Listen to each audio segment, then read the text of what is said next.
Bună, dragii mei! Bine ați venit la Taroterapia pentru o nouă citire interactivă. Cum te vede acum persoana care te-a rănit? Această citire este dedicată celor dintre voi care au avut o relație romantică cu persoana la care vă gândiți sau chiar pentru cei dintre voi care au avut alt tip de relație. Poate ați fost colegi, poate ați fost prieteni, poate că sunteți rude.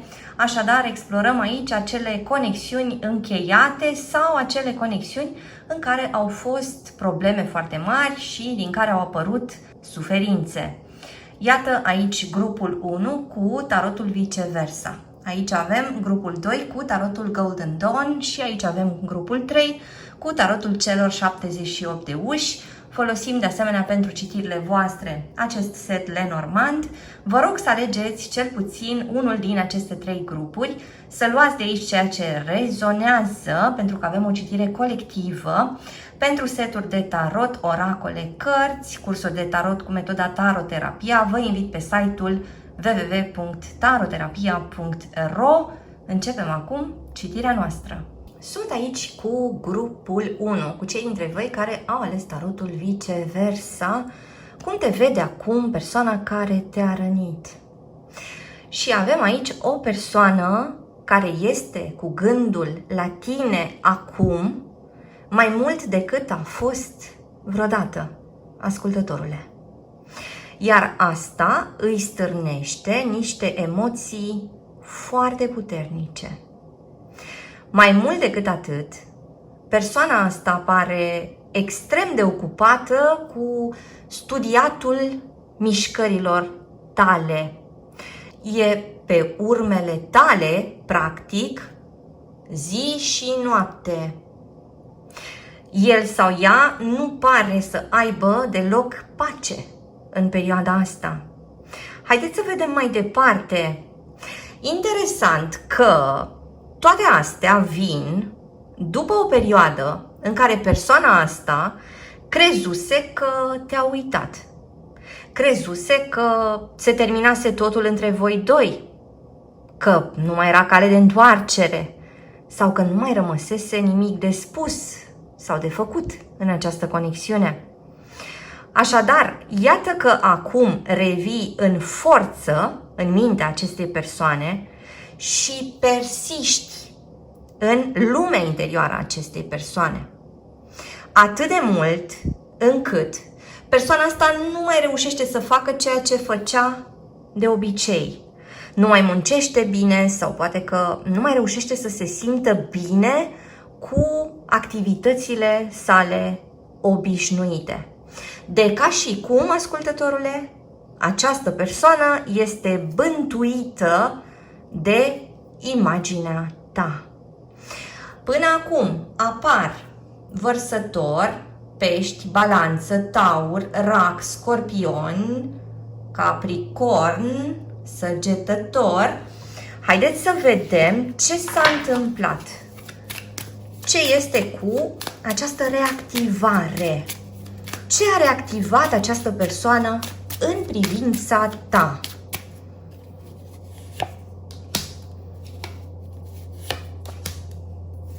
Și iată cum se întregește povestea. Persoana asta s-a întâlnit pe neașteptate cu cineva care i-a spus ceva despre tine. În alte cazuri, persoana asta a dat peste o fotografie cu tine și s-a aprins din nou. Sau, căutând altceva, a dat peste niște mesaje vechi și le-a citit de foarte multe ori.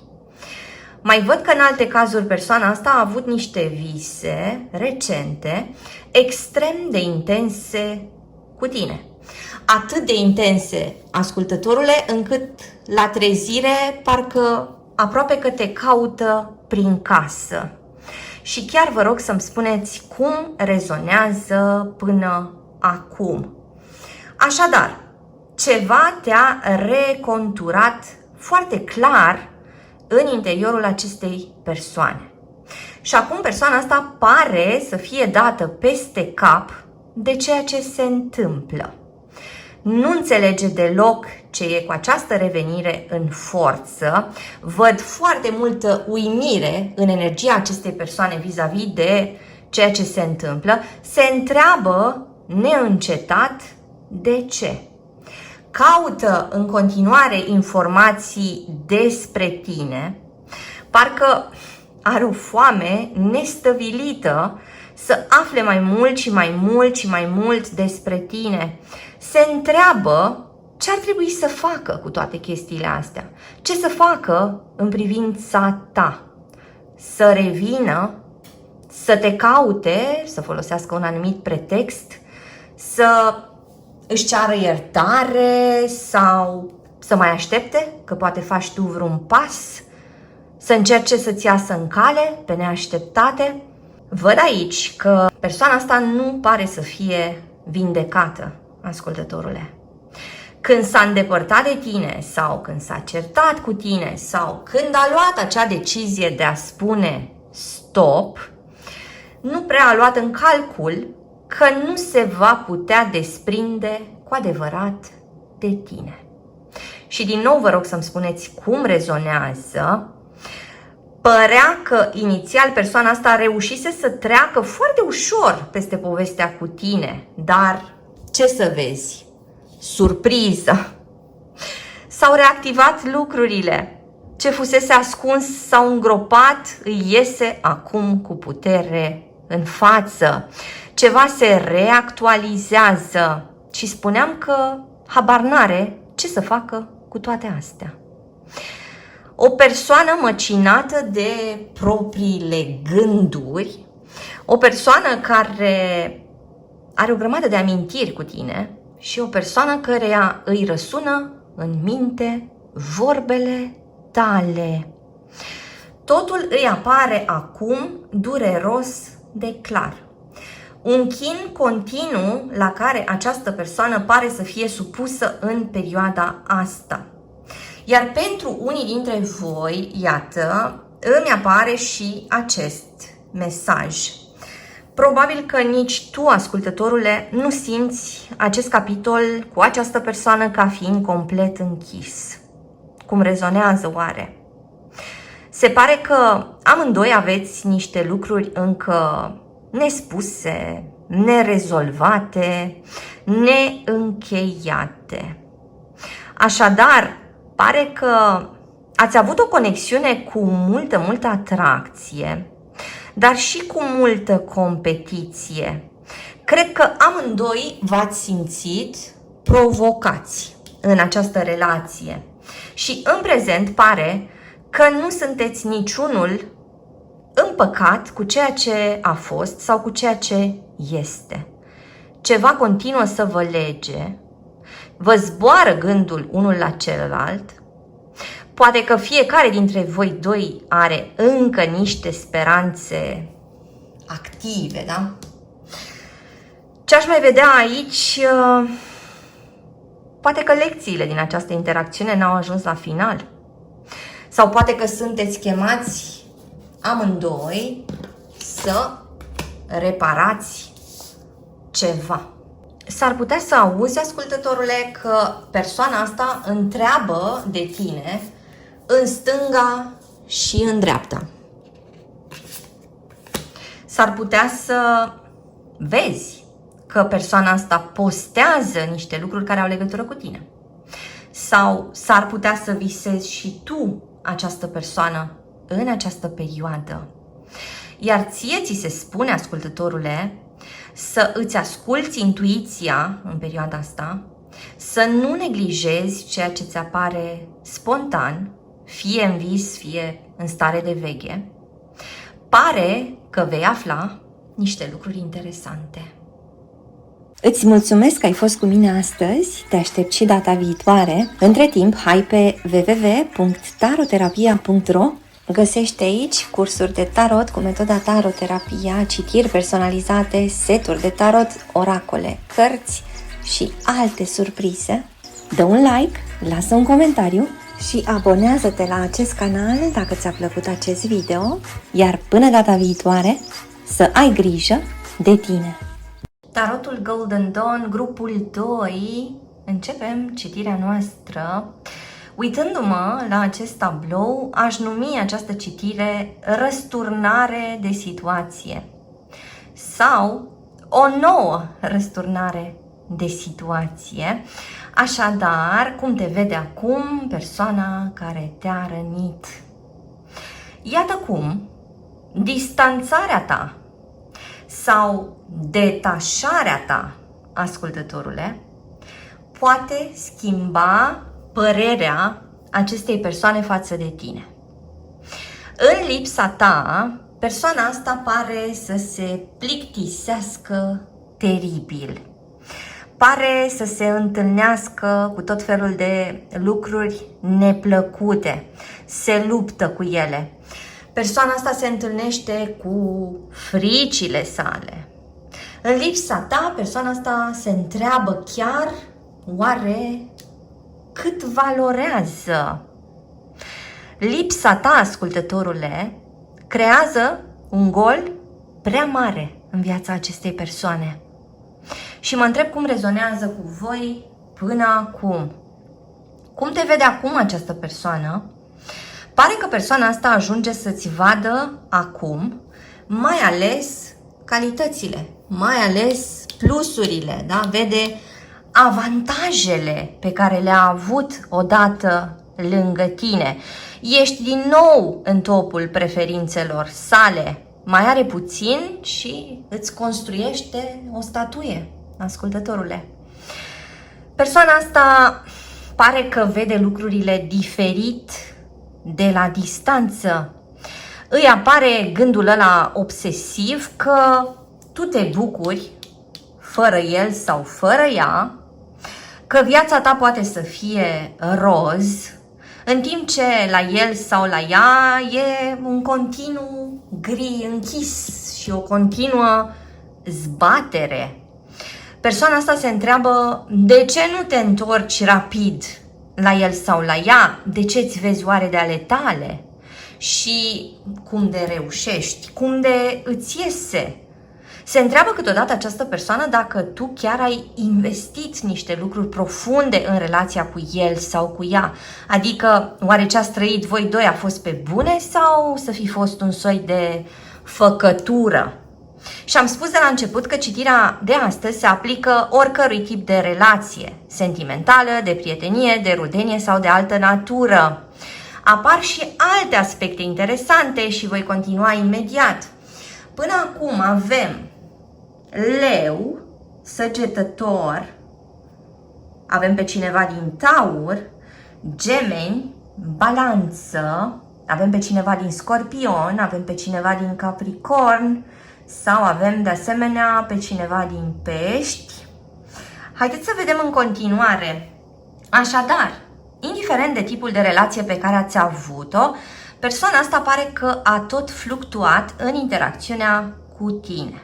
Adică a tot avut momente în care te adora, te lăuda, te copleșa cu atenția sa și momente în care te făcea să te simți de ca și cum nici măcar nu existai în viața sa.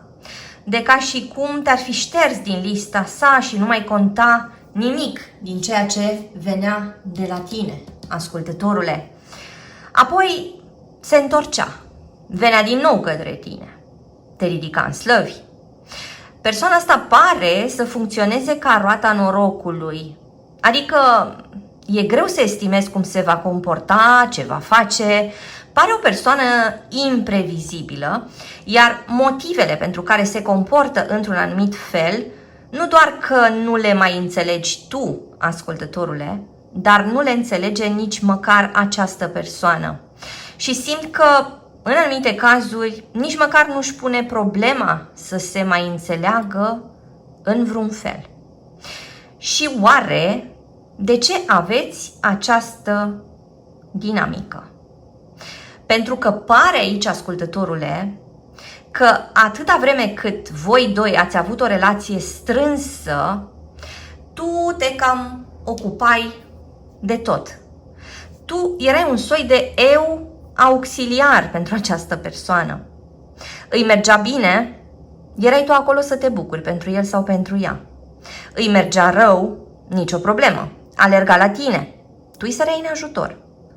Avea nevoie de o ureche atentă, i-o ofereai tu. Se enerva, nu-i nimic. Îți spuneai, o să-i treacă. Ajungea la disperare, îi arătai tu că există și speranță. Pare că tu i-ai oferit acestei persoane ceea ce probabil nici mama sa nu i-a oferit.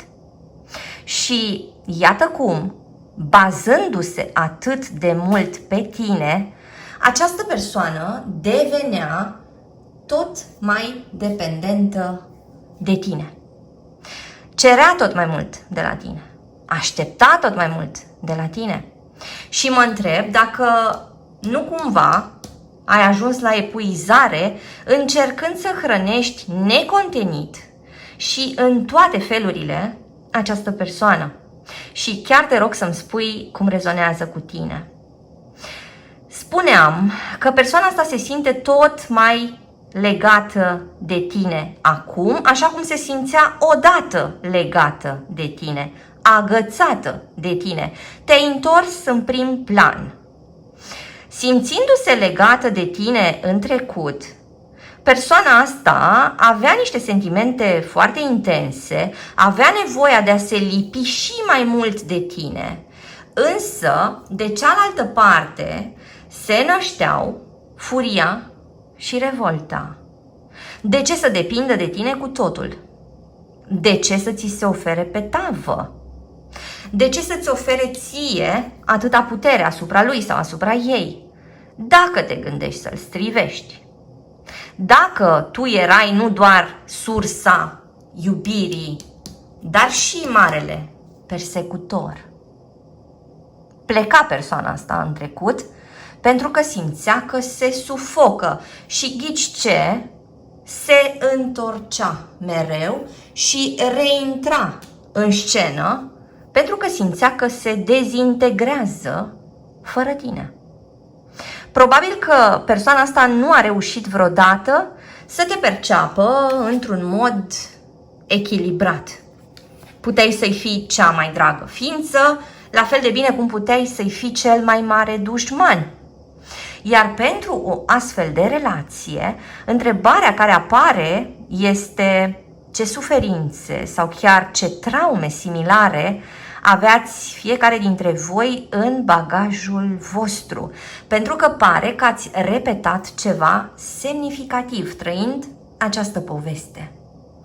Și iată că în momentul ăsta, persoana asta se găsește din nou în faza aia de lipsă, de dor, de nevoie mare de tine, ascultătorule. Percepe din nou că tot ceea ce este bun este la tine și probabil că invidiază orice experiență bună de care ai putea să te bucuri. Persoana asta vrea să aibă acces din nou la comorile tale. Iar tu care cunoști ciclicitatea acestei persoane, plecările și revenirile, oare ce vei alege să faci de data asta?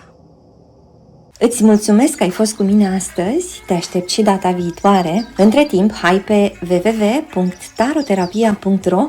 Găsești aici cursuri de tarot cu metoda taroterapia, citiri personalizate, seturi de tarot, oracole, cărți și alte surprize.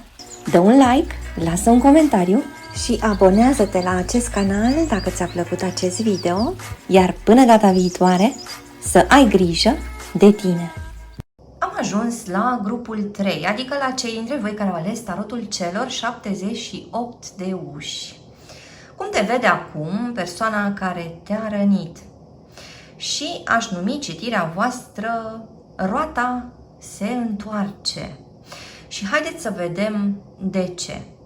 În primul rând, pare că această persoană simte în momentul ăsta singurătate, amărăciune. Pare că viața este crudă, nedreaptă, chiar răuvoitoare cu această persoană. Se pare că experiențele pe care această persoană le-a avut între timp în compania altor persoane, au reușit să dezumfle părerea grozavă pe care această persoană o avea despre sine. Și oare ce vede această persoană în tine acum? Vede multă putere, vede foarte multă energie, șanse mari să reușești ceva important. I se pare că ceea ce faci tu este ceea ce ar visa această persoană să facă, însă nu se vede reușind. E ca și cum persoana asta se percepe ca înnotând într-o mare de eșecuri și simte că nu are curaj să facă mai mult, de ca și cum nici măcar nu reușește să vadă prea bine pe unde pășește. Simte că nu are curaj să întreprindă niște acțiuni care i-ar aduce niște beneficii. În schimb, vede curajul ăsta la tine. Iar asta, pe de-o parte, îi place, de cealaltă parte îi creează suficient chin. Pentru că, iată, comparându-se cu tine, ascultătorule, cam iese pe minus. Pare că această persoană a așteptat mai mereu de la tine forță, stabilitate, putere. Poate că persoana asta a început să se îndepărteze de tine, ascultătorule, atunci când a văzut în tine ceva fragilitate. Pentru persoana asta pare că trebuie să fii mereu fără pată, fără probleme, fără emoții supărătoare. Dacă ai putea să te anesteziezi, ce bine ar fi pentru el sau pentru ea. Deci pare că persoana asta nu ți-a permis să te exprimi cu totul. Pare că el sau ea se conecta foarte bine cu tine atunci când tu reușeai să rămâi în rolul tău de model, de mentor, când aveai succes, când promovai, poate când făceai mai mulți bani sau atunci când te simțeai foarte încrezător sau foarte încrezătoare. În rest, pare că persoana asta nu a reușit să îți asculte prea bine ofurile. Nu se potriveau cu acea matriță pe care și-o crease în minte despre tine. Și mă întreb, oare cât a reușit această persoană să te cunoască, ascultătorule? Haideți să vedem mai departe ce apare aici. Iată pe cineva care se întoarce, care pășește înapoi către casă, cu o atitudine deschisă, iată și asul de cupe, iată și împărăteasa. Persoana asta tânjește la ceea ce tu i-ai oferit odată, ascultătorule. Avem aici pe cineva din Balanță, Leu, Săgetător, Rac sau Scorpion sau Pești. Avem aici pe cineva din Berbec sau pe cineva din Vărsător, dacă nu l-am spus deja. Avem de asemenea aici interacțiuni dintre un semn de aer și un semn de foc, un semn de apă și un semn de pământ, interacțiuni între două semne de apă sau interacțiuni între două semne de aer.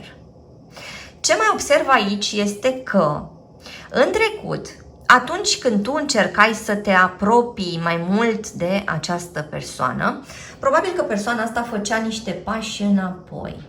Probabil că percepea încercările tale de apropiere ca pe o intruziune, adică pericol de intimitate profundă ar fi însemnat pericol de înghițire pentru această persoană.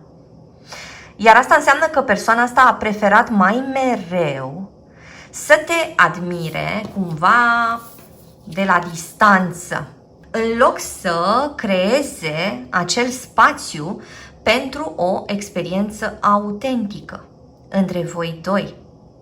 Ce vede acum la tine această persoană este consecvența ta în a-ți urmări planurile.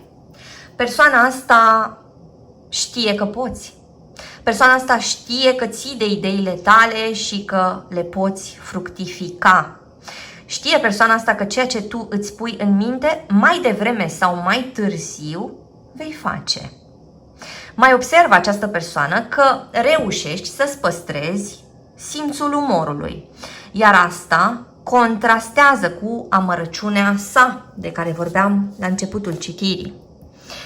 Spuneam că roata se întoarce, iar asta înseamnă că în perioada asta această persoană simte acel gust intens al dezamăgirii. Acea dezamăgire pe care și tu ai simțit-o. Și tu ai cunoscut amarul, ascultătorule. Și tu te-ai întâlnit cu singurătatea, cu senzația de lipsă de sprijin. Și le-ai făcut față. Nu te-au pus la pământ. Pare că nu te-au transformat într-o victimă. Iată că reușești să înaintezi și persoana asta parcă vrea să-ți afle toate secretele. Parcă trebuie să ajungă la toate cheile tale. Care o fi rețeta succesului? Ce faci tu de ți iese atât de bine? Persoana asta se întreabă dacă el sau ea va reuși să continue. Sau ce se va întâmpla oare? Persoana asta nu a suportat de fapt să te vadă fragil sau fragilă, ascultătorule, pentru că nu suportă propria fragilitate. Și se tot ascunde în spatele diverselor măști. Vrea să stea pe acest tron al împăratului, dar nu are la îndemână abilitățile împăratului. Nu are curajul împăratului. Nu are, poate, atâta disciplină pe cât ar avea un împărat. Nu știe să-și delimiteze teritoriul. Nu știe să-și răsplătească ajutoarele. Poate că nu știe să protejeze ceea ce are de protejat. Deci nu își suportă propria fragilitate și are niște tipare extrem de rigide care nu îi permit să fie și altfel, să varieze, să se joace, să experimenteze, să vadă cum e, să învețe. Și cred că aici, de fapt, e durerea principală a acestei persoane. Aici doare cel mai tare. Faptul că tu înveți, tu te adaptezi. Deci nu doar supraviețuiești, ascultătorule, dar pare că tu știi să trăiești, să iei lucrurile din plin. Și persoana asta nu se vede în stare să facă ceea ce alegi să faci tu. Iar în momentul ăsta se întreabă, oare să se apropie din nou de tine și să mai încerce odată să fie ca tine? Îți mulțumesc că ai fost cu mine astăzi, te aștept și data viitoare. Între timp, hai pe www.taroterapia.ro. Găsește aici cursuri de tarot cu metoda taroterapia, citiri personalizate, seturi de tarot, oracole, cărți și alte surprize. Dă un like, lasă un comentariu și abonează-te la acest canal dacă ți-a plăcut acest video. Iar până data viitoare, să ai grijă de tine!